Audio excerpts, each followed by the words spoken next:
안녕하십니까. 수요 법회를 시작하겠습니다. 오늘 교재는 12연기와 위파사나 141쪽입니다. 부처님이 그 법문을 하신 내용 중에 과거생에 자기가 붓다가 되기를 소원을 세우고 구두한 과정이 있습니다. 그걸 본생담이라고 그래요. 그래서 그 개성으로 과거에 자기가 있었던 일들을 말씀하신 내용들이 550개?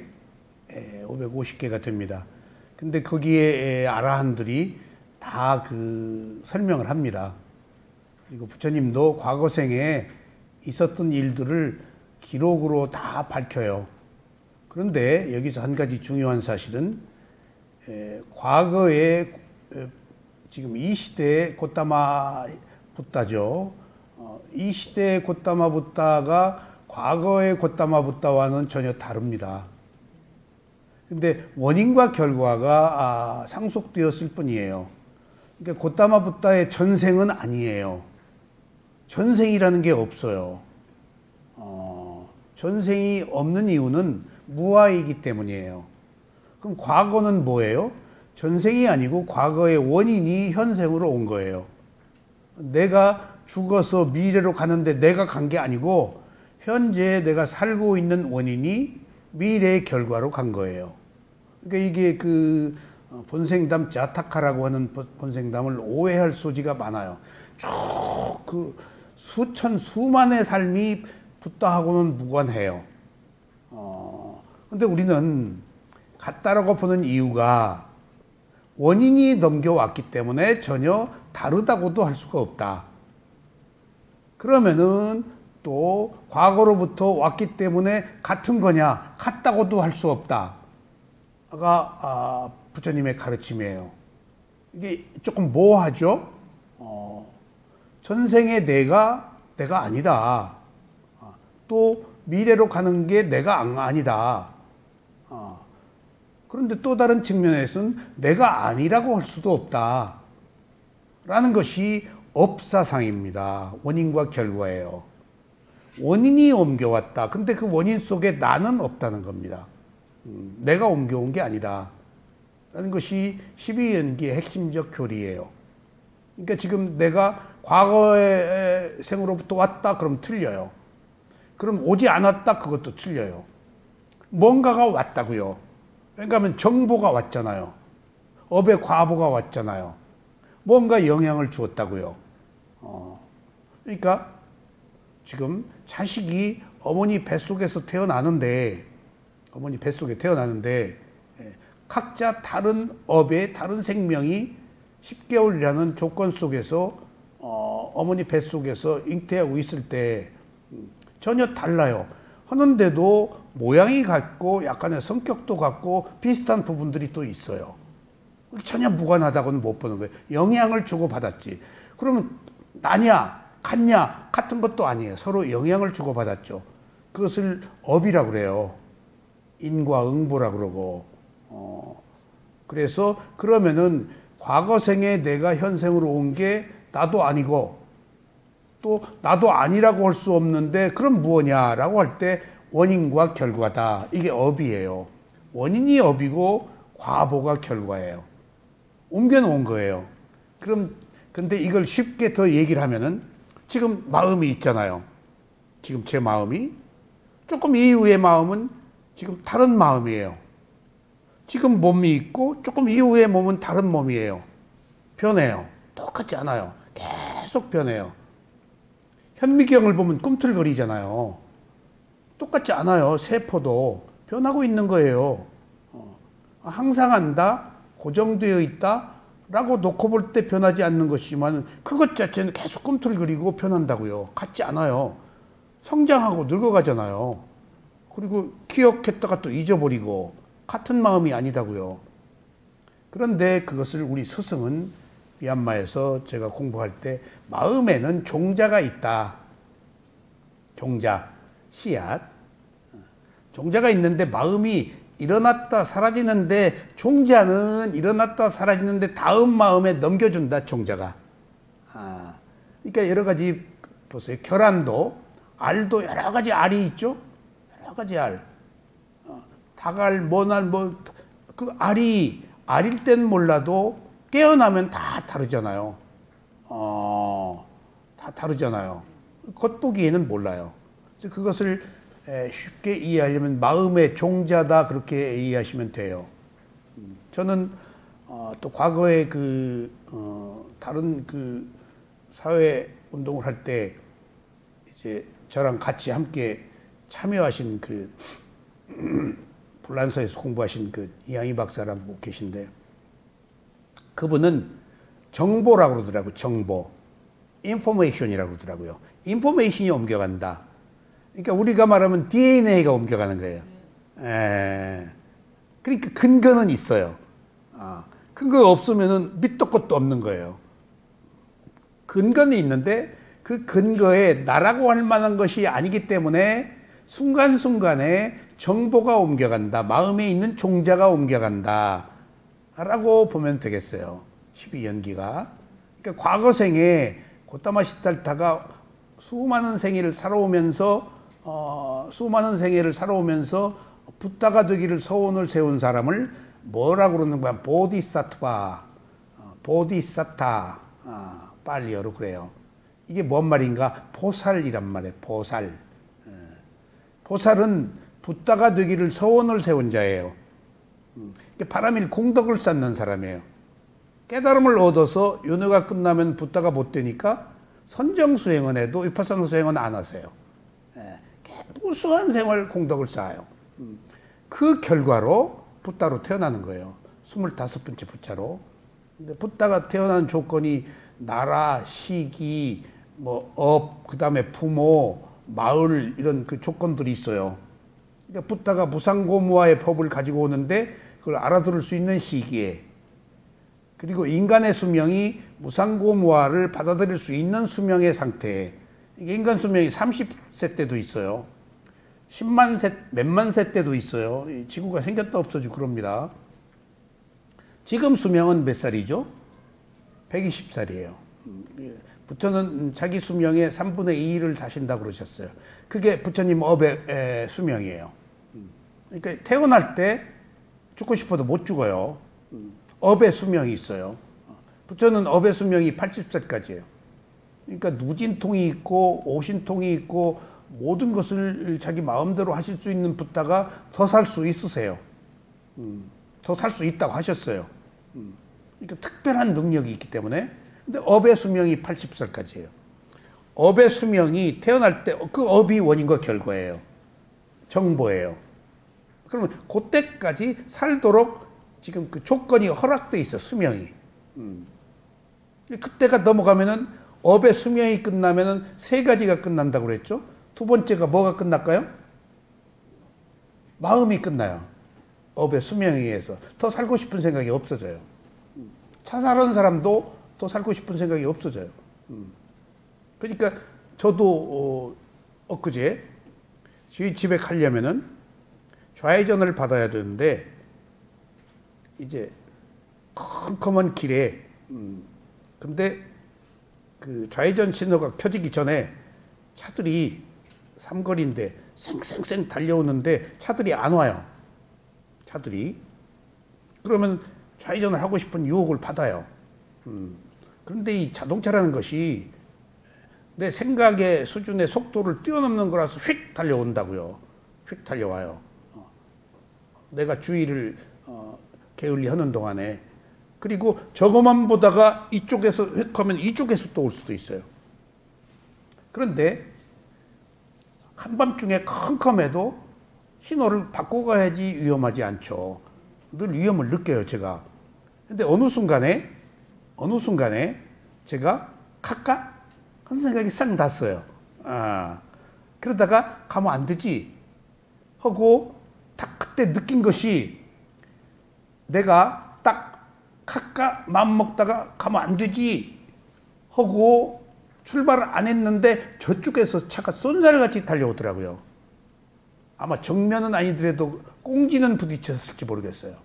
그리고 신호가 끝날 무렵에 막 이렇게 더 빠르게 오잖아요. 그거 통과하려고. 가려다가 제가 신호 받고 가야지 하고 제가 가려는 의도를 내질 않았어요. 근데 제가 이 말씀을 왜 드리는가 하면은 내가 업의 수명이 때가 안 됐구나.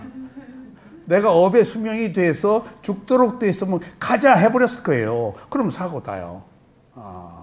이게 내가 어떤 위험을 예방한 것도 아직 업의 수명이 있기 때문이에요. 자살 같은 경우는 자기가 죽기를 스스로 원한 것은 업의 수명이 끝나서 그런 거예요. 이미 마음이 더 살기를 원하지 않는 거거든요. 그러니까 업의 수명이 있고 마음의 수명이 있고 그 다음에 몸의 수명이 있어요. 세 번째가. 그러면 이제 호흡이 끝나고 몸이 차가워져요. 그런 것들이 다 우리가 지금 오늘 여기서 배우는 보이지 않는 업의 힘이다. 그러니까 우리는 이 보이지 않아서 업의 힘을 모르는데 업이 아닌 게 없어요. 정말입니다. 업이 아닌 게 없어요. 나의 모든 조건은 과거의 원인으로 말미암아 비롯된 결과예요. 그러니까 여기서 여러분들은 일단 비밀을 풀으셔야 돼요. 어떤 불평등, 사람들이 평등하지 못하죠. 다 차별이 있고 이 세상이 평등하지 못하잖아요. 업 때문에 그래요. 똑같이 기회가 주어질 수가 없어요. 좋은 일 나쁜 일 했는데 그 과보를 받느라고 평등할 수가 없어요. 불평등을 받아들이셔야 돼요. 그러니까 우리가 과거에 한 행위들이 다 다르기 때문에. 그래서 이 업이 우리들에게 중요한 의미는 모든 것들이 어떤 원인이 있어서 생긴 결과라고 받아들이고 이해할 때 내가 지금 새로운 원인을 만들 수 있다라는 겁니다. 그래서 고타마 시달타도 무수한 생애 동안에 자기 과거의 그 삶 속에 별의별 짓을 다 했어요.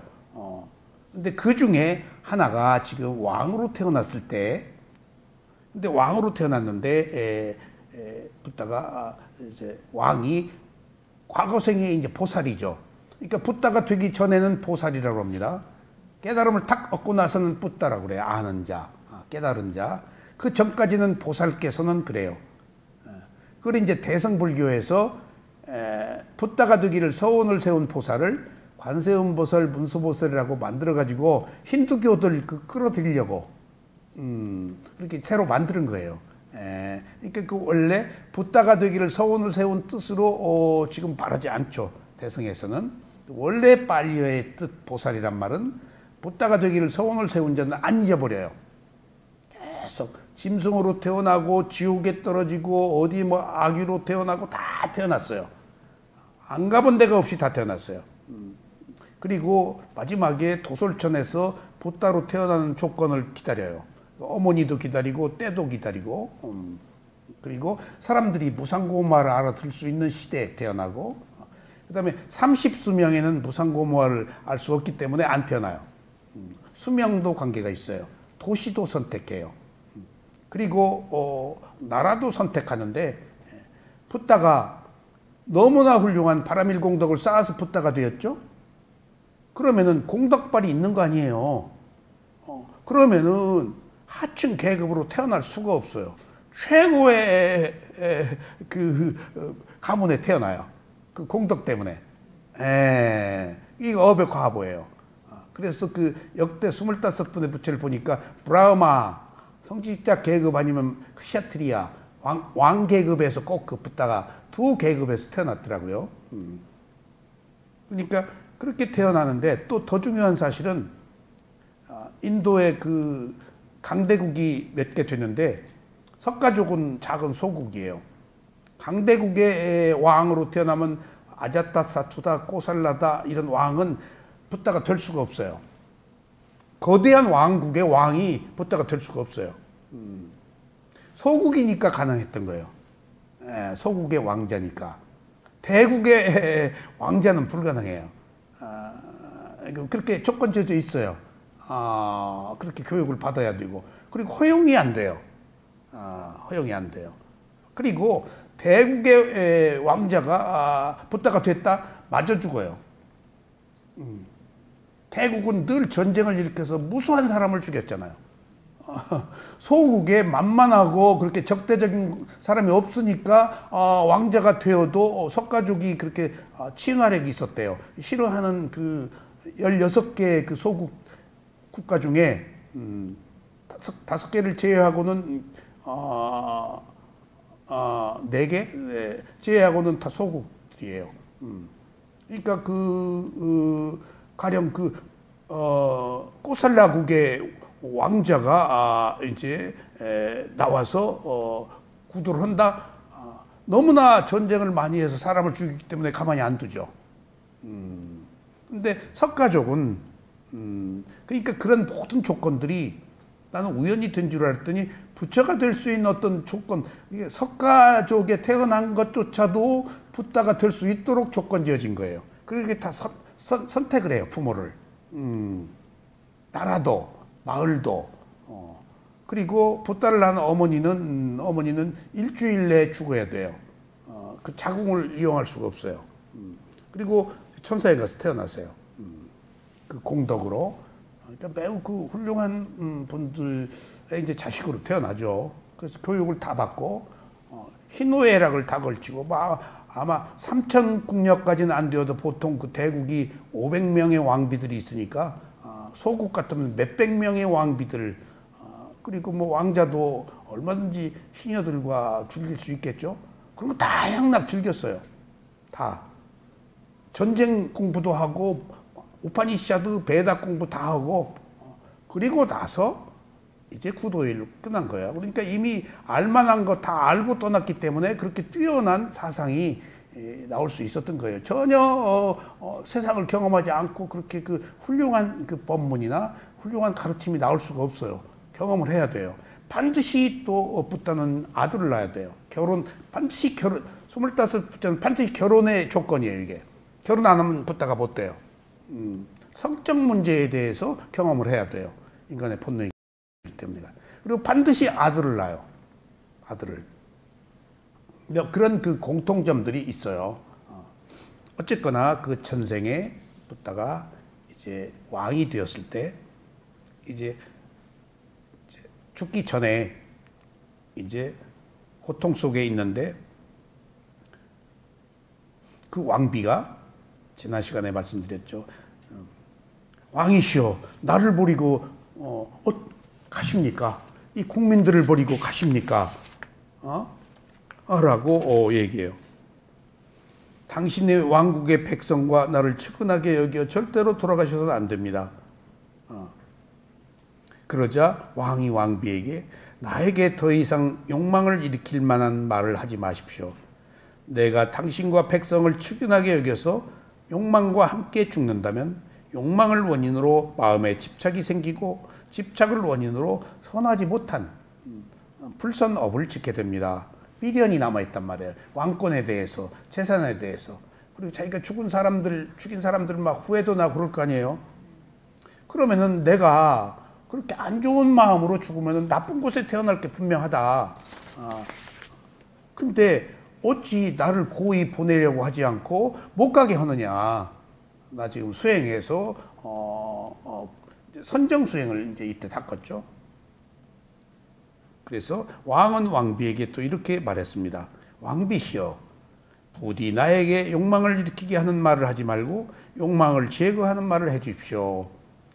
그러니까 누가 돌아가실 때 울고불고 하지 말고 잘 가시도록 고요하게, 그리고 살아서 있었던 좋은 일 기억하게 해주고, 선한 일, 특히 어떤 관계에 있어서 뭐 애틋한 이야기보다도 돌아가신 분들이 살아서 좋은 일을 해서 기쁘게, 좋은 일을 하면 그 기쁜 마음으로 죽을 때 마음이 다음 생을 결정하기 때문에, 이건 필연적입니다.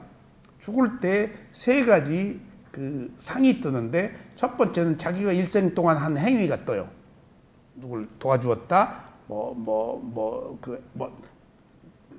나쁜 일을 했다? 그럼 자기 행위 하나가 떠요. 행위가, 자기 모습이 무엇을 하는 행위가 떠요.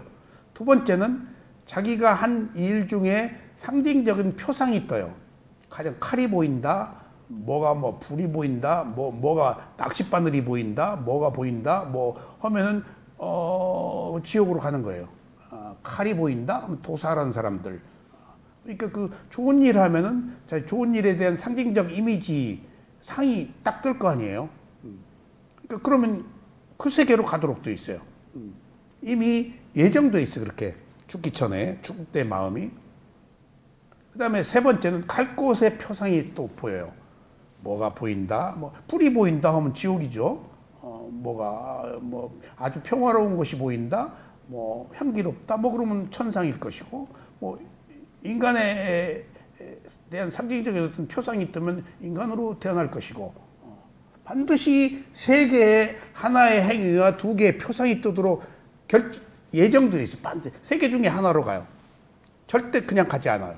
근데 이미 그 세 개 중에 하나는 자기와 직접 관계된 것들이에요. 이게 전혀 보관한 게 아니야. 그래서 지금 우리가 수행을 한다는 사실은 죽음을 준비하는 거예요. 이 생에 지금 이렇게밖에 살 수 없었지만은 다음 생에는 지금보다 더 나은 삶을 살려면은 죽을 때 어떻게 죽느냐예요. 그런데 보세요. 죽을 때 경전에 이런 기록들이 많이 나옵니다.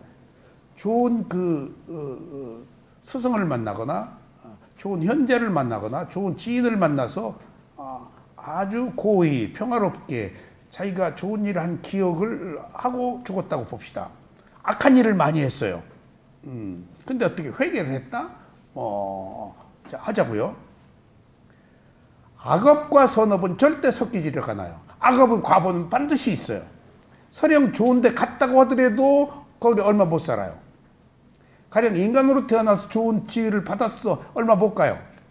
몇 달 못 가요.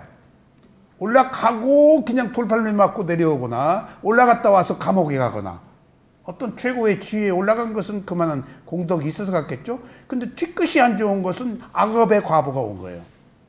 절대 선업과 악업은 섞이지가 않아요.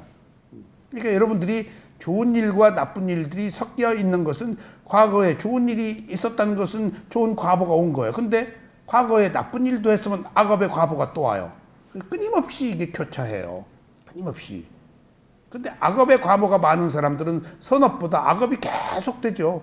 그리고 자기가 끌어들이고 이런 것들이 전부 자기가 한 대로 봤기 때문에 우연히 되는 게 아닙니다. 그래서 지금 여기 그 보살이 그 얘기예요.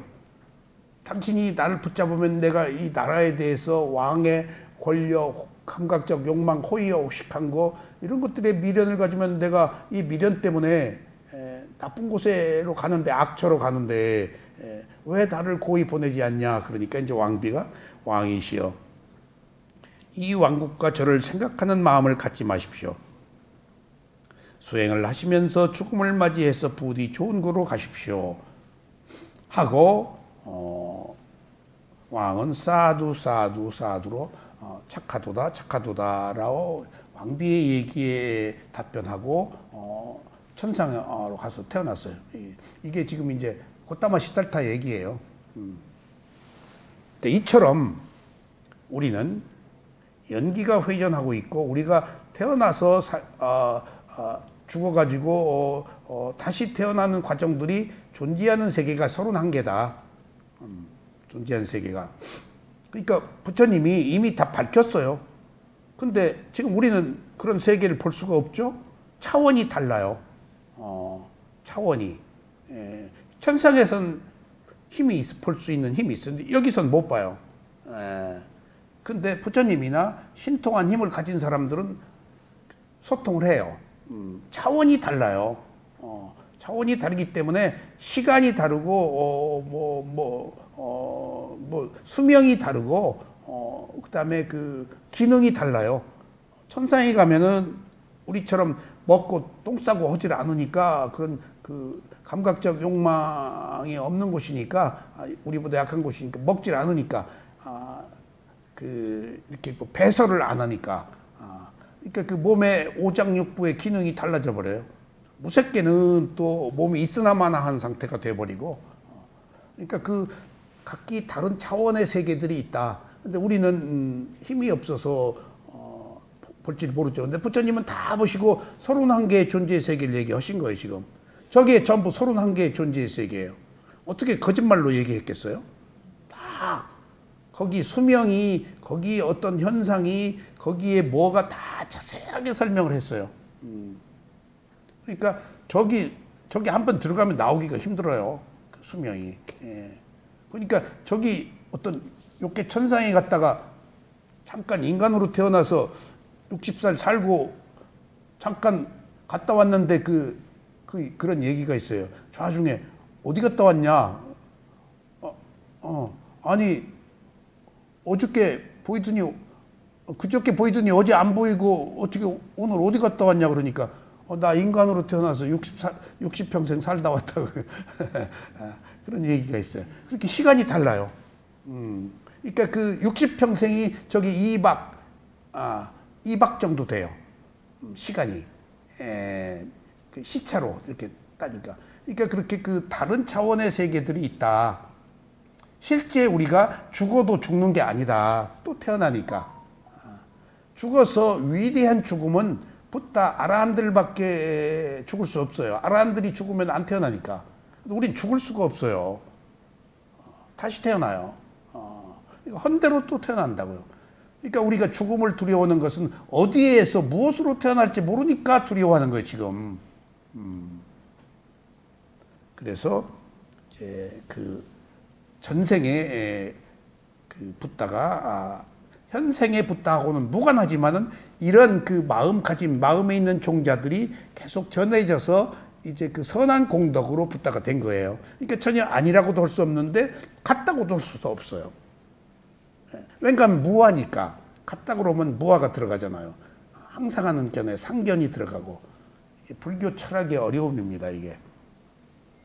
자, 전화를 끈 줄 알았더니.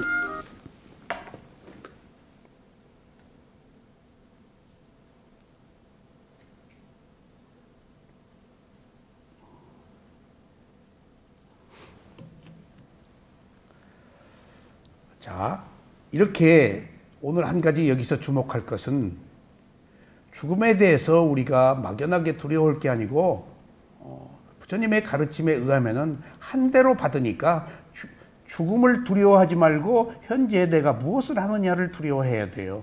누구 비난하고 욕하고 두려워하고 불안해할 게 아니고 현재 그냥 편안하게 살던 대로 그냥 이 걸음으로 가서 마지막에 어쩔 수 없이 누구나 죽어야 되니까 그렇게 편안하게 죽음을 맞이하는 것을 바라야지 오지 않은 미래를 걱정하면 내가 먼저 걱정을 끌어들여서 내 스스로의 삶을 고통 속에 빠지게 하는 거예요. 걱정한 대로 됩니다, 여러분들. 근데 될 일은 걱정 안 해도 돼요. 근데 뭐로 먼저 걱정하냐고요. 어떻게 될지도 모르는데 이게 어리석음이에요. 아셨죠? 지금 오지 않은 지나간 과거도 후회할 것 없고 오지 않은 미래도 걱정할 거 없어요. 지금 헌대로 받으면 됐지. 그리고 그게 합당하잖아요. 내가 잘못했으면 마땅히 받고 잘했으면 마땅히 받고 그게 겸허한 자세가 아닐까요? 그러면 두렵지 않아요. 헌대로 받으니까 억울하지가 않단 말이에요. 지금 헌대로 안 받으려고 그러니까 지금 그 심보가 지금 자기가 한 것보다 더 많이 받으려고 그러니까 지금 고통이 있지. 헌대로 받아. 근데 반드시 나쁜 일도 하고 좋은 일도 했기 때문에 아무리 좋아도 나쁜 것이 옵니다. 좋아도 또 나쁜 일이 오고. 그럼 천상에 태어났어요? 천상에? 근데 천상에 태어나서 자기가 과거에 나쁜 일을 한 것은 천상에 태어나서는 업이 안 나오는데 그 다음 업이 치고 들어와버려요. 다음에 나쁜 업이 들어와서 뭐 축생으로 태어나고 그러는데요. 지옥에 떨어지고. 왔다 갔다 한다니까요. 그냥 순간순간에. 그러니까 우리가 잘 산다고 못 산다고 할 것이 없어요. 그 순간에 잘 살았어요. 그 순간에 못 살았어요. 왜냐하면 끊임없이 변하니까. 뭔가 그 안정되고 정해진 것들이 결코 아니다고요. 우리가 경험했잖아요. 어느 순간에 어려웠다가 좋아지기도 하고 좋아졌다 어려워지기도 하는. 지금 그래서 우리는 이러한 사물의 이치를 알아서 계속 더 좋게 하려면 선한 마음으로 자기 자신에 대해서 먼저 그 혐오나 그 비난, 저주를 퍼붓지 말고 남을 또 비난하지도 말고 나에 대해서나 남에 대해서나 비난만 안 하면 돼요. 그거 선하게 사는 거예요. 근데 우리는 감각적 욕망 때문에 나도 못 받아들이고 남도 못 받아들이잖아요. 응? 그러니까 아까 그 얘기 석가모니 석가족에 태어나서 고타마가 붓다가 됐지 고살라 왕국에 있으면 붓다가 그 가출을 했어도 고살라 왕이 전쟁을 많이 일으켰거든요. 맞아 죽죠. 누가 죽일지 몰라요. 응? 인도에 시크 교도가 있잖아요. 시크 교도는 그 힌두교에서 떨어져 나왔는데 저쪽 펀잡 지방에서 만든 건데 그 이슬람하고 이렇게 힌두교하고 끌어들여 가지고 터번 쓴. 근데 이슬람 쪽에서 시크 교도 성직자 2명을 개종을 시키려고 이슬람으로 가둬놓고 그 린치를 하고 그 소위 고문을 하고 그러다 2명이 죽었어요. 그러자 그 뒤부터 시크 교도들이 이제 칼을 차요. 칼을. 그리고 시크교 이제 전통이 용맹 이제 살기 위해서 자구책으로 네팔 그 어디 용병처럼 시크 교도들 칼을 차고 용맹을 가장 우선으로 여겨요. 그러니까 전쟁터에서 시크 교도는 땅바닥에 앉아가지고 공격을 안 한대요. 그냥 들고 서서 그냥 전진하는 거예요. 그러니까 안 죽으려고 그러니까 빨리 공격을 해버려서 성공한대요. 전쟁에서 아주 용맹한 사람들이에요. 근데 인도 네루가 시크교 문제가 있어서 그냥 쓸어버렸어요. 그래가지고 네루가 누구한테 총 맞아 죽은 줄 아세요? 자기 경비병. 시크 교도들이 반드시 경비병이에요. 용맹하니까. 문 딱 총 들고 서 있으면 시크 교도예요. 그런 얘기가 있어요. 시크 교도는 죽기 전에 통과 못한다. 죽어야 통과한다. 목숨을 걸고 하는 거예요. 그런 전통 때문에. 그러니까 간디가 시크 교도 페널티를 주었다가 시크 교도한테 2사람한테 총 맞아 죽었어요. 그 사람들은 시크 교도들한테 성인들이에요. 성인들이에요. 그러니까 그런 것도 인과예요.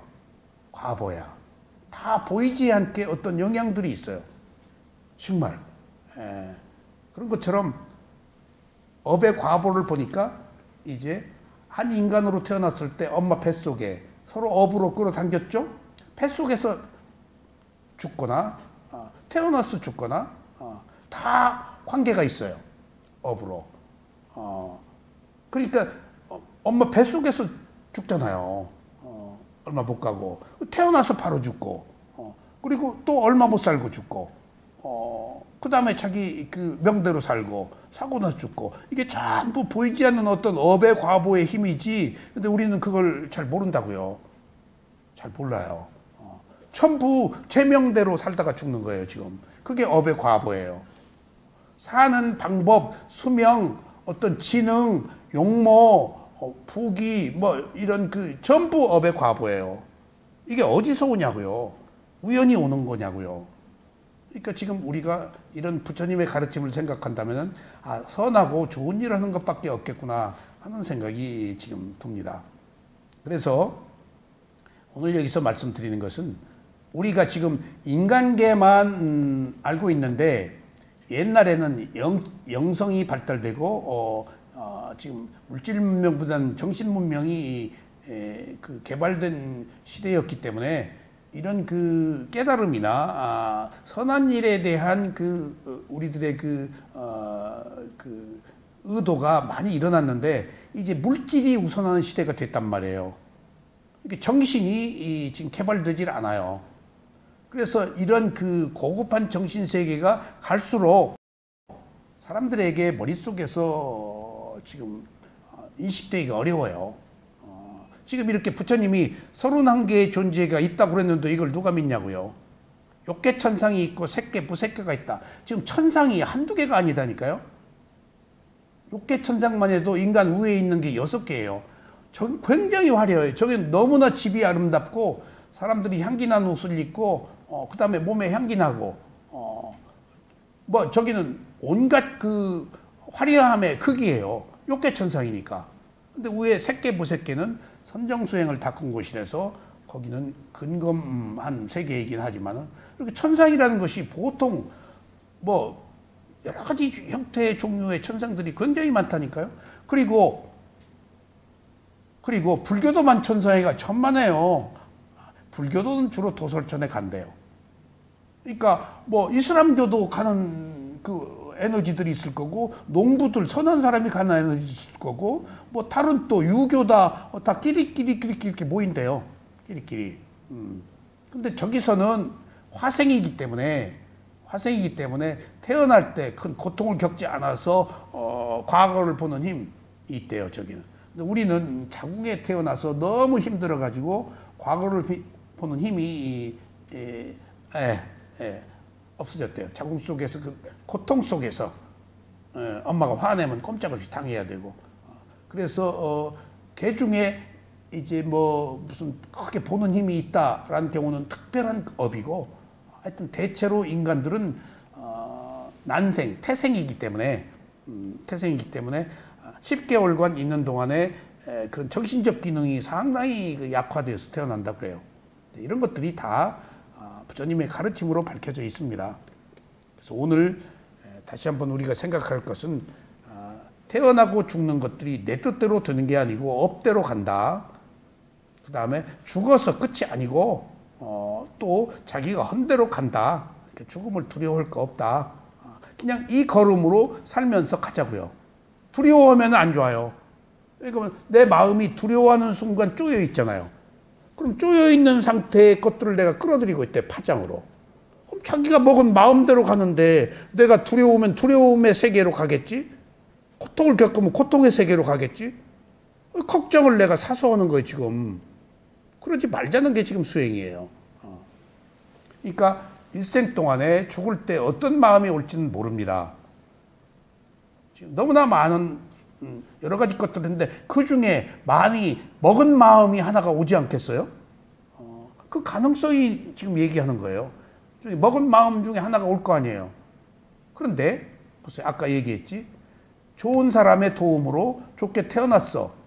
근데 그런 얘기가 많이 나와요.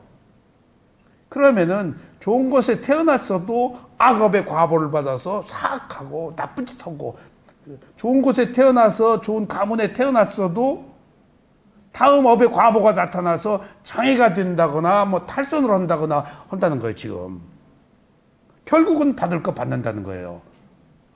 그러니까 우선 당장 좋은 것만이 문제가 아니고 평상시 꾸준히 좋게 하는 게 최고다. 어떻게 하다 천둥에 개 뛰어들 좋은 지인을 만나서 좋은 얘기로 좋은데 태어났어. 좋은 가문에.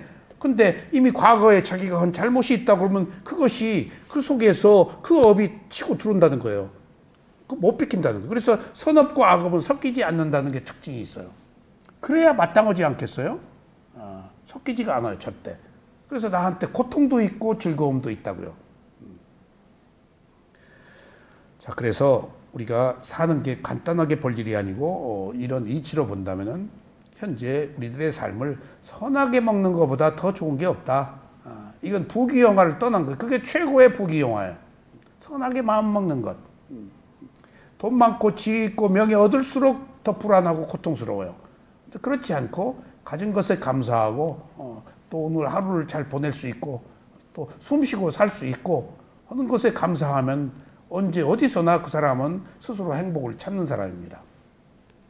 자, 그래서 이렇게 우리는 과거나 현재나 미래가 연기가 끊임없이 돌고 있습니다. 141조. 앞서서 말한 바 같이 눈과 보이는 모양 그리고 보고 아는 마음이라는 이 세 가지는 육입에 육경이 부딪혀서 생긴 육식이라는 것을 분명히 알아야 합니다. 여기서 내가, 눈이 대상을 빛에 의해서 보고 아는 마음 네 가지 조건이 아는 것이지 내가 아는 게 아니다. 근데 여기서는 내가 안다. 지금 그러는 거예요. 지금 나 빼려고 부처님이 이런 얘기 하시는 거예요. 나 없다. 네 가지가 결합되어서 거기에 보는 조건이 성숙되었지 아는 마음도 내가 아니다. 네 가지 앞에 세 가지가 없으면 아는 마음이 보고 알 수가 없어. 마음은 대상이 있어야 아는데 대상이 없으면 알 수가 없어. 그러니까 결국은 마음이 있어도 내 마음이 아니야. 앞에 것이 있어야 내가 보고 아는 것이지. 보고 안다고 해서 내가 아는 게 아니고 그 몸과 마음이 조건에 따라서 아는 것이지 거기에 나라는 것은 없다. 있는데 있어요. 나는 순간에는 있어. 그 짧은 순간에는. 근데 짧은 순간에 다음 순간으로 넘어가는 그 짧은 순간에 나는 있어요. 완전히 없는 건 아니야. 근데 이게 있는 게 아니라고요. 순간순간 연속되는 과정에서 어떤 연기의 회전, 윤회하는 현상만 있지 나라고 할 것이 없다는 얘기예요. 근데 나라고 할 것이 없다라고 그러면 부정해버리면은 허물론에 빠지기 때문에 있기는 있다라고 그렇게 얘기하는 거예요. 근데 순간이다. 그렇게 말하는 거예요. 없다 그러면 내가 왜 살아? 무엇을 위해 살아? 그렇게 말할 수 있는데 있기는 있는데 그 짧은 순간에 끝나버린다. 조금 전의 마음과 지금 이후의 마음이 다른 마음이니까 어느 게 나냐? 라고 이제 자꾸 그런 것들을 이제 해체해서 밝히는 거예요, 부처님이. 계속 변하지 않는다라고 알고 있는데 그거 지금 잘못됐다. 조건들이 안다. 이 조건이 뭐라고? 원인과 결과가 아는 것이다. 눈이라는 원인이 대상이라는 결과, 또 눈과 대상을 원인으로 또 아는 마음이라는 결과, 이런 것들이 끊임없이 원인과 결과가 연속. 이게 지금 업이자 연기의 회전이에요. 조건이 아는 거예요. 내가 아는 게 아니고. 그러니까 나라고 하는 것은 그 조건 속에 한 찰나예요. 한 찰나예요.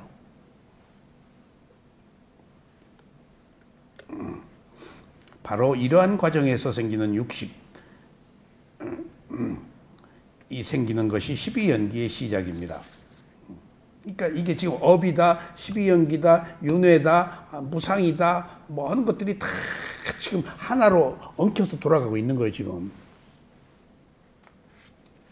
12연기는 온 안에서 일어나는 정신적, 물질적 현상이 원인과 결과에 의해 연속되는 것입니다. 다시 살펴보겠습니다. 눈이라는 안근이 대상으로서의 모양 또는 형상에 부딪혀서 보고 아는 마음이 생깁니다. 이게 눈이 난가? 현상이 난가? 마음이 난가? 아니야. 조건들에 의해서 안다. 여기 내가 아는 건 없다. 조건이 아는 것이다. 원인과 결과가 아는 것이다. 이렇게 해체하는 이유는 너무나 오랫동안 나라고 알고 살고 있어서 집착을 끊을 수가 없기 때문에 부처가 자꾸 이렇게 해체하는 거예요.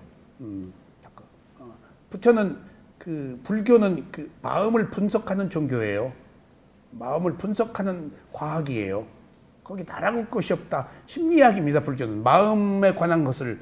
근데 마음에 관한 것은 누구도 다루지를 못해요. 비물질이고 실체가 없기 때문에. 함에도 부처는 뛰어난 지혜를 가지고 보이지 않는 마음을 자세하게 다 밝혀서 드러냈어요. 이게 네 마음 아니다. 이것이 모두 원인과 결과에 의한 12연기입니다. 12연기는 여기서 그치지 않고 계속됩니다. 다시 세 가지를 합친 접촉이 생기고 눈, 대상, 아는 마음, 이것을 통해서 느낌이 생기고 느낌을 원인으로 가래가 일어나고 가래를 원인으로 집착이 일어나고 집착을 원인으로 업의 생성이 일어나게 됩니다. 그래서 수행자는 아는 마음이 일어나고 사라지는 것을 항상 알아차려야 합니다. 자, 보세요. 눈이 대상을 보고 알아. 느낌이 생겨. 느낌이 생기면 가래가 생겨. 가래가 생기면 집착이 생겨. 집착이 생기면 업의 생성을 해. 그래서 그 업이 생성된 업으로 또 미래에 태어나. 끊임없이 어떤 원인과 결과 조건들이 지금 물려가지고 돌아가고 있는데, 끊임없이 어떤 조건들이 맞물려서 돌아가고 있는데 돌아가는 현상을 딱 들어놓고 보자고요. 돌아가는 거 지금 말씀드렸죠? 돌아가고 있어요. 근데 이 돌아가는 현상들이 가지고 있는 질서가 뭘까요? 첫 번째 질서가 무상이에요. 변한다. 같지 않다. 일어나고 사라진다. 눈도 저것도 느낌도 집착도 업의 생성도 뭐든지 가만히 잠시도 있지 않는다. 일어나고 사라진다. 거기에 나도 없는데 일어나고 사라지는 연속적 현상이 있으니까 진짜 나가 없는 거예요. 일어나고 사라진다가 지금 무상이 거기 반드시 곁들여져야 돼요. 이 진리 속에. 무상이 곁들여져야 그게 지혜예요. 그러니까 지금 여러 가지 원인과 결과 연기가 회전하고 있죠.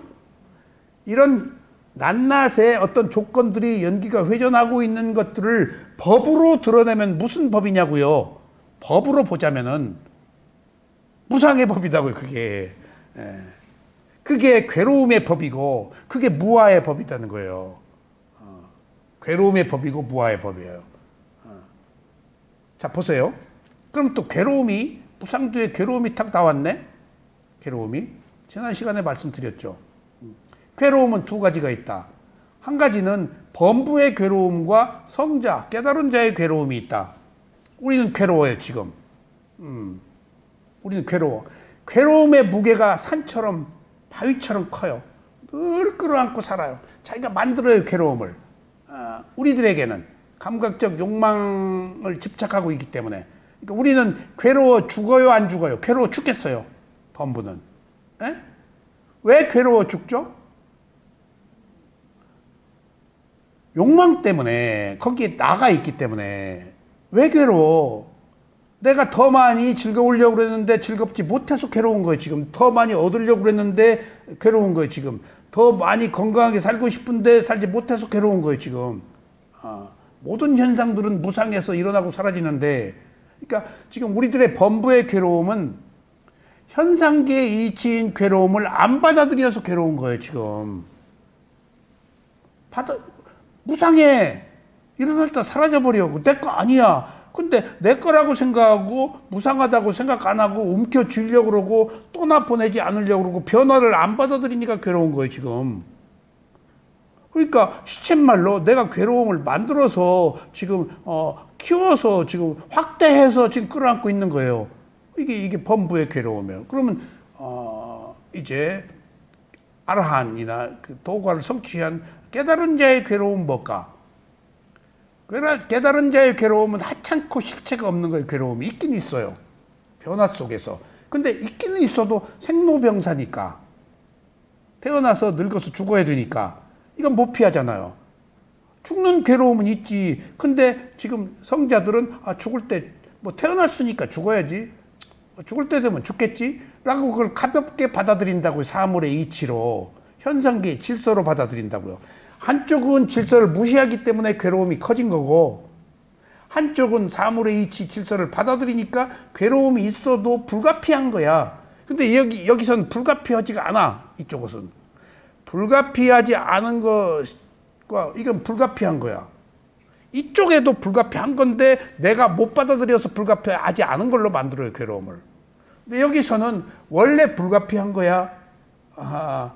라고 받아들이니까 안 괴로운 거예요, 지금. 괴로움의 차이가 이거예요. 원래 괴로울만 했어? 아이고, 괴로워하고 있네? 라고 또 보면 괴로움이 하나의 현상, 단마, 법이 되어서 그냥 괴로울 뿐이야. 그거 알아차릴 대상이야. 근데 이쪽에서는 대상이 아니잖아요. 아이고, 나 죽었네. 큰일 났네, 이거. 라고 칠에 자기가 고통을 만들어서 겪으니까. 그런 차이예요, 지금. 그래서 깨달은 자의 괴로움과 범부의 괴로움이 차이가 그렇게 큰 거예요. 그래서 두카라고 하는 게 하찮고 실체가 없다는 것은 붓다가 본 괴로움의 리얼리티예요. 붓다는 두카, 내놔봐라. 여러분들 괴로움 내놔봐요. 다 자기 개인적 괴로움이에요. 남이 보면 아이고 웃겨. 그럴만해서 그랬지. 제가 사업을 하다가 누구를 좀 많이 도와줬어요. 근데 그것도 업 같아요. 사람이 괜찮아요. 그래서 인간이 괜찮네. 그래서 내가 힘이 비치는 한 도와줬어요. 뭐 그렇게 다 뭔 일들이 열로 되는 거 아니에요? 그래서 조금 피해를 많이 입었어요. 그러니까 상당히 정신적 고통이 왔죠. 그렇게 올라가기도 힘든데 한번 젊어서 휘청하면은 다시 회복하기 힘들거든요. 거기 올라가기까지 무수한 과정들이 있었을 거 아니에요. 여러 사람들의 도움도 있었을 것이고 내 노력도 있었을 것이고. 그래서 그것을 회복하기 위해서 노심초사하고 있는데 내 조카가 걔가 바른 얘기를 잘해요. 근데 누나 딸인데 삼촌 소식을 듣고 와서 한마디로 나를 그냥 촌철살인으로 깨주는 거예요. 삼촌 지금까지 잘 살았잖아. 그 말을 듣고 보니까 내가 너무 화려하게 살았어. 내가 여행 많이 다니고 하고 싶은 거 다 하고 우리 집에 CD가 음악 들으니까 전세 살 때 전세값 못지 않은 전축을 다 사서 들으게 그게 허세가 아니고 좋다 그러면은 뭐든지 했으니까 지금도 안쪽 벽 가득히 다 CD예요. 그러니까 그 좋은 음악이면은 그냥 그 뭐 토요일부터 일요일까지 그 바그너 니벨링겐의 반지 같은 거 이미 이렇게 된 CD 사면은 그냥 한 달, 두 달 그냥 밤낮 없이 듣고 그런 게 하고 싶은 걸 다 하고 살아왔다고요. 돈이 있으니까 뭐든지 하죠. 그러니까 큰 의미에서는 어떤 흐름의 변곡점이 와서 고통을 겪는데 내 조카가 삼촌 지금까지 잘 살았잖아 하는데 정신이 바짝 나더라고요. 잘 살았구나 내가. 뭘 더 봐라. 잘 사는 것에 감사하고 또 새로 시작하지. 근데 그때 가장 결정적인 것은 남이 나를 어떻게 보냐였어요. 내가 휘청했단 말이에요. 그러면 그럼 우리 가족들로부터 주위로부터 이제 시선이 따가울 거 아니에요 지금. 누구 크게 피해는 안 주었지만은 그러니까 남이 나를 어떻게 볼까 이게 허세였어요. 그러니까 그런 내 조카를 통해서 그런 의식이 싹 사라져 버렸어요. 지금까지 잘 살았네. 세상에 나같이 하고 싶은 것을 한 사람이 없으니까. 왜냐하면 누나 여섯에 제 밑으로 아들 하나니까 우리 집에서 내가 하겠다 그러면 일수라도 얻어서 돈을 줬어요. 내가 농담 아니에요. 내가 돈 그러면 딱 그러니까 그렇게 자유분방한 끝에 지금 이걸 하는지 몰라요. 다 해보고 그것들의 의미가 무엇인지를 이미 다 좌충우돌 해보고 아는 거예요. 어떤 가치관의 질서라는 것이 무엇인지. 예? 다 해보니까 그 돌멩이들이 지금 황금이 된 거예요. 해보지 않았으면 아직도 호기심을 가지고 딴짓하고 있을지 몰라. 해보니까 별거 없어요. 해보지 않아서 호기심이 문제지. 그런 것처럼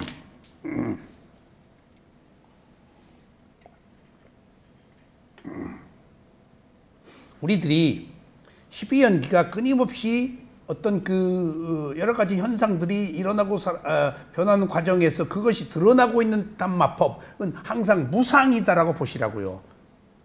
이제 여러분들이 모든 문제에 있어서 이것은 항상 하는 거냐 무상하는 거냐라고 먼저 반문해 보셔야 돼요. 예. 이건 일어나고 사라진 건가 그대로 있는 건가. 근데 내 기억이 그것을 기억하고 있지 그 사실은 이미 일어나고 사라졌어요. 내 기억이 붙잡고 있는 거예요. 지금 지나간 과거를. 서울역 기차 지나갔는데 지금 서울역 하고 있는 거예요. 지금. 시제를 분명히 과거는 과거로 두란 얘기예요. 지금 부처님은. 오지 않은 미래 끌어들이지 말고 현재에 있으면 과거 미래가 그냥 오도록 돼 있어서 자연스럽게. 현재에는 안 괴로워요. 과거 미래 때문에 괴롭지. 과거의 후회 미래의 두려움 때문이지. 현재는 여러분들 안 괴롭습니다. 조금 있다 때문에 불안하지. 지나간 과거 때문에 짜증이 나지. 현재 그렇게 복닥거리면서 우리가 인간은 살려고 안 해요. 그래서 현재에만 머무는 사람이 행복이라고 부처님이 말씀하셨어요. 행복은 현재에 머무는 사람이다. 과거 미래가 잘라져 버려. 근데 현재에 머물고 있으면 과거 미래가 계속 흘러간다고. 끝이 오른발 왼발 일어남 꺼짐 호흡 알아차리는 거예요. 지금 호흡을 알아차리는 순간은 계속 현재에 머물잖아요. 그러면 어떤 생각이 안 들어온다고요. 과거 미래에 대한 생각이. 그러면 내 마음이 깨끗해진다고요. 과거 미래로 가면 이제 이게 쑤셔가지고 후에 불안, 초조, 근심, 걱정을 내가 스스로 만드는 거예요. 지금 오지 않아. 내 자아 때문에, 내 욕망 때문에. 이런 것들을 낱낱이 지금 그런 내가 있냐라고 여기서 포기하시는 거예요. 그러니까 모든 문제에 있어서 무상하다. 그러니까 아주 연기라는 것이 원인과 결과다, 업이다, 뭐 과보다 하는 것들이 나름대로 그것들을 우리가 배워야 될 필요도 있지만 그것을 법으로 보면 뭐냐? 무상고부하다예요. 법으로 보면. 법으로 보면 무상이다. 그러니까 무상 앞에, 덧없음 앞에 뭐가 남냐고요. 뭐가 남냐고요. 여기 선악이 있어요. 새 속에서. 우리가 살고 있는데 선악이 있잖아요. 좋고 싫음이 있다고요. 그럼 좋고 싫음이 분명히 좋을 때 좋고 싫을 때 안 좋잖아요. 선할 때 또 선하지 못할 때 분명히 그건 현존하는 거잖아요. 그러니까 이 속에서 죽어요. 그냥 우리는 좋고 싫은 것 때문에. 근데 출세간에서 보면 여기서는 무상고부하잖아요. 출세간 깨달음의 세계에서는. 여기서 첫 번째가 뭐라고 그랬죠? 무상이라고 그랬잖아요. 무상으로 놓고 보면은 선과 악, 좋고 싫은 것이 무상에다 갖다 대비해 버려요. 선과 악이 있어요, 없어요? 무상한데 여기서 무상 앞에 모든 게 녹아버린다니까. 법 앞에. 법 앞에 모든 게 무상 앞에 다 녹아버려요. 내 것도 아니고 남의 것도 아니고 그것은 그 순간의 하나의 현상이었을 뿐이야. 그리고 일어나서 사라져. 뭘 그걸 가지고 마침표를 찍고 그냥 마침표를 찍은 거거든. 그게 마음은 흘러가고 있는데 난 마침표 찍고 지금 그 박제를 만들어서 거기 딱 마침표 찍고 이제 하나의 현상을 죽여놓고 죽여놓은 그 부패한 것의 에너지를 받고 있는 거 지금 마침표 딱 찍었단 말이에요. 마음은 흘러가고 몸도 흘러가는데 흘러갔네? 바람이 흘러간 바람, 흘러간 물을 지금 붙잡으려고 하는 것과 마찬가지예요. 흘러간 거 흘러간 것대로 놔두지. 그러니까 기억이 문제라니까요. 기억이. 그러니까 기억이 나를 죽이는 기억이 있고 살리는 기억이 있단 말이에요. 나쁜 기억은 흘려보내세요. 네. 자, 그래서 모든 현상 속에 항상 진실은 무상이다. 예를 들면 자신이 죽음에 가까워졌을 때 눈에 대상이 있어 안식이 일어나면 안식이 일어남을 즉시 알고 안식에 사라짐이 있을 때 안식의 사라짐을 즉시 알아차려야 합니다. 이때 비식, 이식, 비식, 설식, 신식 그리고 생각이 떠오르면 생각하는 마음이 역시 일어나고 사라지는 것이라고 즉시 알아차려야 합니다. 생멸을 알아야 합니다. 자, 보세요. 눈이 대상을 봤어. 그리고 뭐라고 알았어. 이 마음이 그대로 있냐라고 알으란 얘기예요. 지금 안순간 사라져버렸잖아. 이미 그것 자체가 무상하다. 소유하려고 하지 말아라. 덧없이 흘러감 속에서 지켜보기만 하라는 거예요. 지금 흘러갔네. 그러면 내가 거기 매이지 않는다는 겁니다. 이미 그것 자체가 무상하고 일어나고 사라지는 연속적 현상이란 거예요. 그래서 존재의 특성이라고요. 무상고부하는. 그러니까 모든 것이 덧없는데 나는 덧없지 않다라고 생각하기 때문에 거기 지금 거기 걸려가지고 거미줄에 걸려서 바둥거리는 거예요. 흘러가 버렸어요. 새로운 것들이 오고 그러니까 흘러가 버린 것에 연연하면 새로운 것을 못 받아들인다고요. 지금 흘러갈 건 보내고 올 건 오고 그렇게 지금 현재에 서서 좀 가고 오고 하는 것을 흔연하게 지켜보면은 그 흐름을 타다가 살다 죽으면은 그렇게 괴로울 거 없다고요. 지금 지나간 과거 미련하고 오지 않은 미래 걱정할 게 없어요. 그 흐름 속에 연장선상에 우리서 살고 있기 때문에 지금 여기서 말해요. 우리가 죽음이라고 말하죠. 지금 여기 죽음 얘기가 나왔어요. 눈이 대상을 보고 죽었어요. 이미 아는 마음이. 그리고 무엇이라고 알았어요. 그 마음이 살아있어요. 죽었어요. 무상이 죽음이에요. 일어나고 사라져버렸어요. 그게 죽는 거나 똑같아요. 그러니까 일어나고 사라지고가 매 순간 죽음이에요. 지금. 그걸 우리 세우민 사야도가 나는 매 순간 죽는다. 매 순간 일어나고 사라지니까. 근데 우리는 항상하고 영원하고 그렇게 그 변화에 대한 그 두려움 때문에 안 보죠. 똑같은 줄 아는데. 근데 매 순간 다른 건데 일어났다 사라지는 것이 죽음이에요. 또 다른 의미로는. 그러니까 그 죽음이 어디에 있냐? 지금 여기 있다는 거예요. 지금 이 순간 일어났다 사라진 것이니까 마지막 죽음이나 지금 여기나 똑같은 거예요. 지금. 단 생이 바뀌었을 뿐이에요.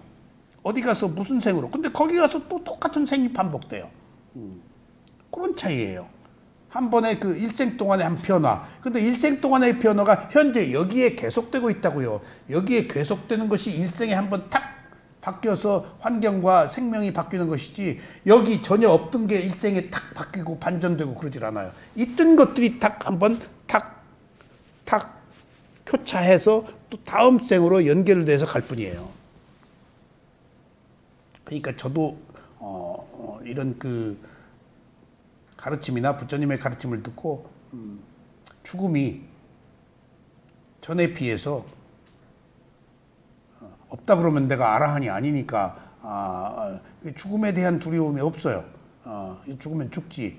일말 애써 없는 척 하는지는 모르겠지만은 하도 얘기를 하니까 나도 모르게 하도 이 얘기를 하니까 나도 모르게 나도 모르게 뭐 죽으면 죽는 거지 뭐라는 생각이 은연중에 들어요. 엊그제 제가 너무 아파가지고 지금 여기 막 다 부러뜨고 상처가 나고 제가 견딜 수 있는 힘의 꼭지 그 아픔이 넘어갔어요. 몇 가지 조건들이 이렇게 그렇게 아프도록 돼 있었어요. 그렇게까지 제가 몇 가지 조건이 10여일 동안 원고를 너무 밤낮 없이 썼지, 대구 갔다 왔지, 뭐 정골 운동이라고 척추 교정하는 것을 했더니 그렇게 난 그게 많이 아픈 건지 몰랐는데 그게 결정적으로 막 온몸을 아프게 했던 것 같아요. 그러니까 잠을 잘 수가 없어요. 아픔이 너무 세가지고 내가 보통 알아차리고 자거든요. 호흡을 딱 보고. 근데 호흡을 볼 수가 없어요. 보는 힘이 이것이 더 커요. 알아차리는 힘은 여기고 이 고통이. 그러니까 이 알아차림으로 하려고 해도 지금 의지가 일어나질 않아요. 그러니까 막 이 힘이 세니까 어떻게 할 수가 없어. 이게 지옥의 고통이구나 하는 걸 느꼈어요. 그래도 살아야지. 견딜 수는 없어. 그러니까 잠을 못 자니까 이제. 그 잠 못 자는 긴 밤에 그 고통을 신음하면서 부대끼는 게 간단치 않은 거 아니에요. 잠을 자면 괜찮은데. 잠자기 위해서 지금 뭔가 노력을 하는데 너무 아프니까 잠을 달떠가지고 막 뻑뻑뻑.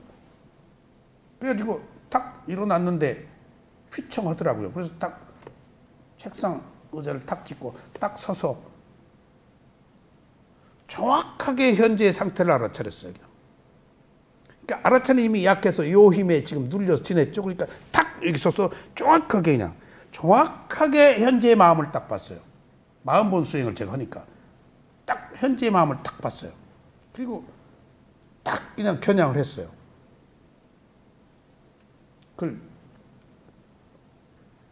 그랬더니 이 달뜸이 딱 톤 다운이 되더니 깨끗해지는 거예요, 순간.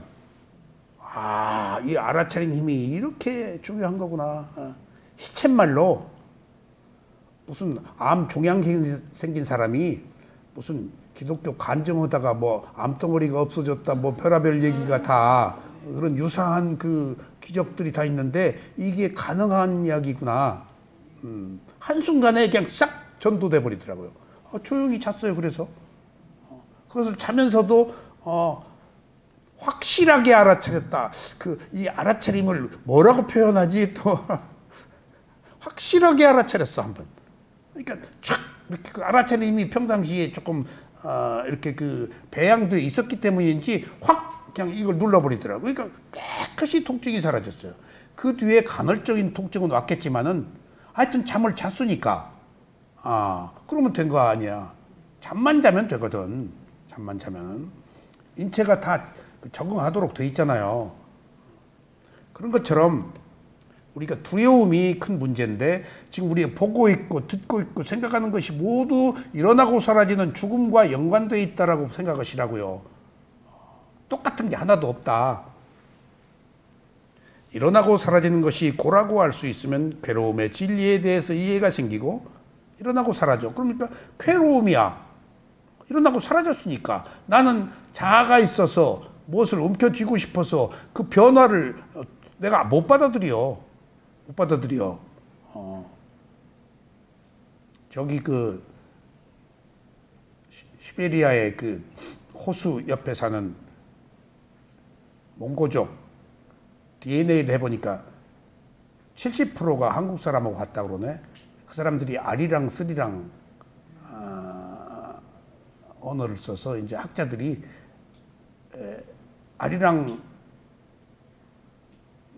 이란 말 쓰리랑 우리는 아리랑 말이 뭔지 모르잖아요. 아리랑이 그 사람들이 뭔 말이냐고 그랬더니 받아들인다, 이해한다, 죽음을, 영혼을 그런 뜻으로 쓰고 있다고 그래요. 우리 아리랑이 뭔 말인지 지금 그 확인이 안 돼 있거든요. 예. 그러니까 소위 DNA 검사해보니까 70%가 우리가 같더래요. 우리가 몽고족이니까, 몽고족이 베링 해협으로 가서 인디안, 남미, 북미, 아프리카, 아메리카는 전부 인디안, 우리 몽고족입니다, 여러분들. 몽고만 좀 있어요. 베링 해협 빙하기에 건너갔다고 그러거든요. 어쨌거나, 아리랑이 그런 뜻이구나. 영혼을, 죽음을 받아들이고 이해한다는 뜻이란 말이에요, 그게. 죽음을.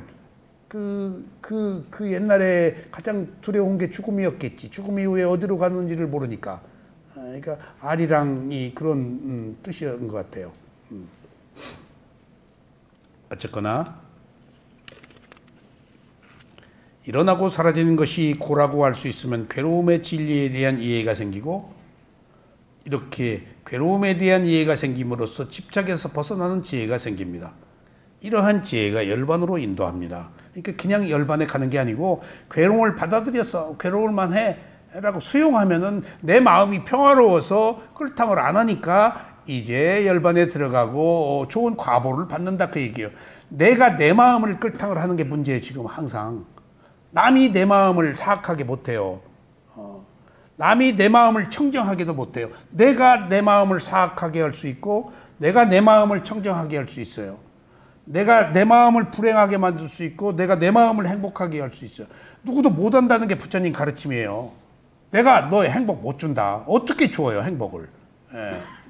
행복을 복권 해줘요? 복권 된 사람들이 다 이혼했대요. 통계가 나왔어. 복권 되면 당장 백 선생님 뭐부터 하려고요? 해외여행? 벤츠부터 사야지. 요정에 가서 한잔하고. 그러니까 그 복권 되면 지금 고삐 풀린 망아지처럼 향락의 늪에 빠져.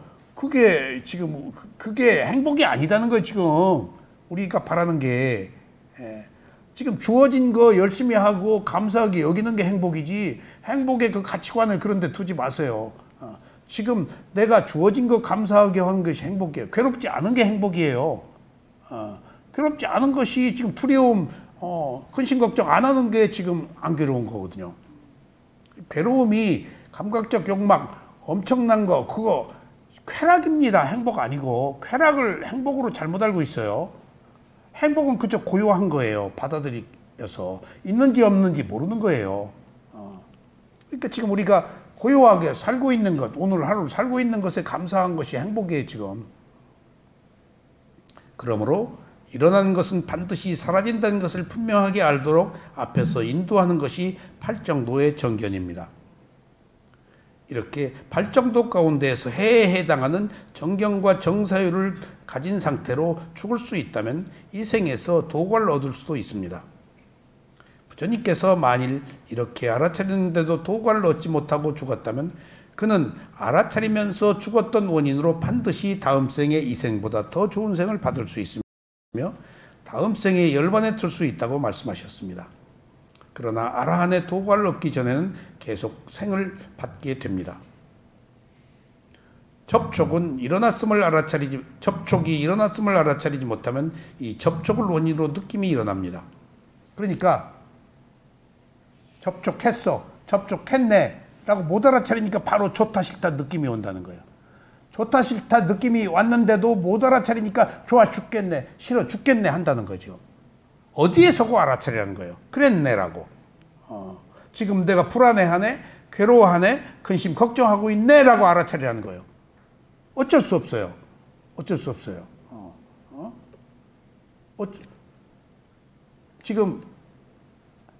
집에서 함께 살고 있는 사람들끼리 서로 그거 뭐 있지? 그거 뭐 있지? 서로 뭐라고 말을 못해. 그거 뭐 있지? 그러면 내가 딱 잘라 그래. 거시기. 거시기. 거시기 말고 거시기야. 생각날 때 나중에 하고 거시기로 하자고. 거시기면 되지. 거시기면. 근데 함께 살면서 공동의 그 관계로 호흡을 하고 있었기 때문에 둘이 뭔 얘기 하려면 딱 그 뭔 얘기가 무엇인지는 공감은 하고 있어. 단어가 생각이 안 나, 이제. 뭐야. 거시기 내가 그래. 거시기. 그러면 내가 또, 머시기라 그래. 그러면은 또. 그렇게 꼭 뭐 알아야 될 필요가 없어. 단어를. 그 상태에서 이미지, 뜻을 알면 돼. 꼭 명칭으로 단어를 사용할 필요가 없어. 어떤 그 자기 그 능력의 문제, 이식의 한계의 문제야. 그거 받아들이자고요.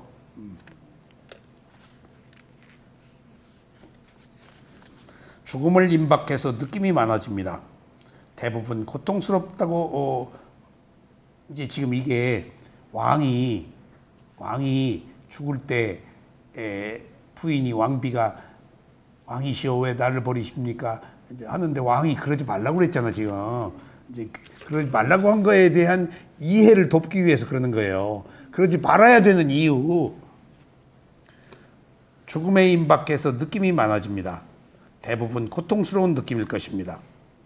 심한 고통이 일어났을 때 내가 괴롭고 내가 아프다고 생각하면 됩니다. 고통스러워요. 그러니까 제가 엊그제 그걸 경험했다니까요. 그걸. 그리고 이렇게 죽는구나. 이게 지옥처럼 단말마적으로, 왠가 하면 거기에는 잠을 자지 못하면 큰일이다라는 두려움이 있었어요. 그냥 그걸 그대로 받아들이면 되는데 어떻게든지 뻐름적거리고 내가 극복하려고 했다고요. 힘들으니까. 그래서 이미 알아차림의 힘이 한계에 부딪혀서 어떻게 옴짝도 못 오니까 착 내가 팍 차고 일어나가지고 그냥 정확하게 현재의 마음을 봤다고. 그러니까 어쩌면 그렇게 시선듯이 사라져. 그러니까 여기서 고통스러울 때 그 얘기에 지금 고통스러워하네? 라고 놓고 보면 고통이 사라지는 이유가 고통을 있어요. 근데 고통에 내가 넘어가가지고 연속돼가지고 계속 고통이 계속되는 거 아니에요. 근데 마음은 한순간에 하나고 다른 마음이 계속 오잖아요. 지금 괴로움이 있네? 고통스럽네라고 고통스러운 것을 보는 새로운 마음이 일어나면 고통은 사라지도록 돼 있다고요. 논리가. 고통을 알아차린 새로운 마음은 안 고통스럽다고요. 마음이 다른 마음이니까. 근데 이 마음이 끌려서 내가 가지고 가니까 단절을 못하고 대상으로 못 보니까 지금 괴로운 거예요. 여기서 필요한 게 대상이에요. 대상. 그 대상이 담마예요. 법.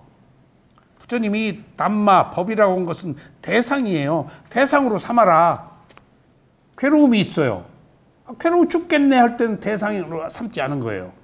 근데 괴로움이 있네? 라고 할 때는 괴로움이 대상이에요. 미움이 있어요.